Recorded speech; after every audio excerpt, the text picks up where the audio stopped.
ഇന്ന് നവംബർ 1 കേരളപ്പിറവി ദിനം.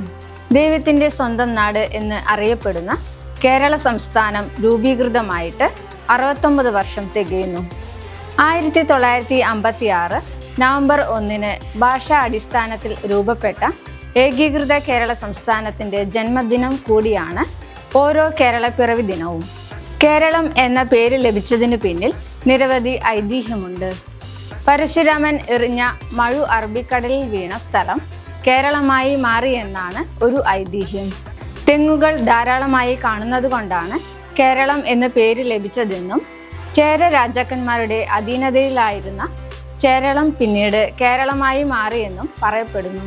എല്ലാ വർഷവും കേരളപ്പിറവി മലയാളികൾ വലിയ ആഘോഷത്തോടെയാണ് ആഘോഷിക്കുന്നത്. ഒരു സംസ്ഥാനത്തിൻ്റെ പിറവി എന്നതിലപ്പുറം ഇത് കേരളത്തിൻ്റെ സംസ്കാരം, ഭാഷ, മൂല്യങ്ങൾ, പൈതൃകം എന്നിവ കൂട്ടിയുറപ്പിക്കുന്നതിൻ്റെ ഭാഗം കൂടിയാണ്. കൂടാതെ വിദ്യാഭ്യാസം, ആരോഗ്യ മേഖല, സാമൂഹിക ക്ഷേമം എന്നിവയിൽ കേരളം എന്നും മുന്നിലാണ്. ഇന്ത്യക്ക് സ്വാതന്ത്ര്യം ലഭിച്ച് 50 വർഷത്തിന് ശേഷമാണ് കേരളം ഉണ്ടാകുന്നത്.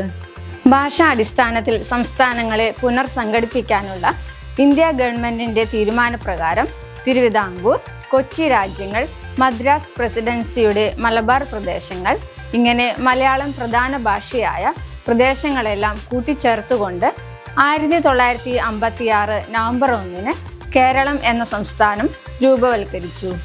ഭാഷയുടെ ഐക്യത്തിൽ ജനിച്ച ദൈവത്തിൻ്റെ സ്വന്തം നാടിന് 69ാം പിറന്നാൾ.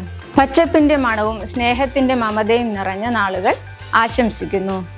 മനസ്സിൽ സുഖമുള്ള നിമിഷങ്ങളും നിറമുള്ള സ്വപ്നങ്ങളും നാനാവർണ്ണ ഓർമ്മകളും സമ്മാനിക്കാൻ വീണ്ടും ഒരു കേരളപ്പിറവി ദിനം കൂടി. ഏവർക്കും കേരളപ്പിറവി ആശംസകൾ.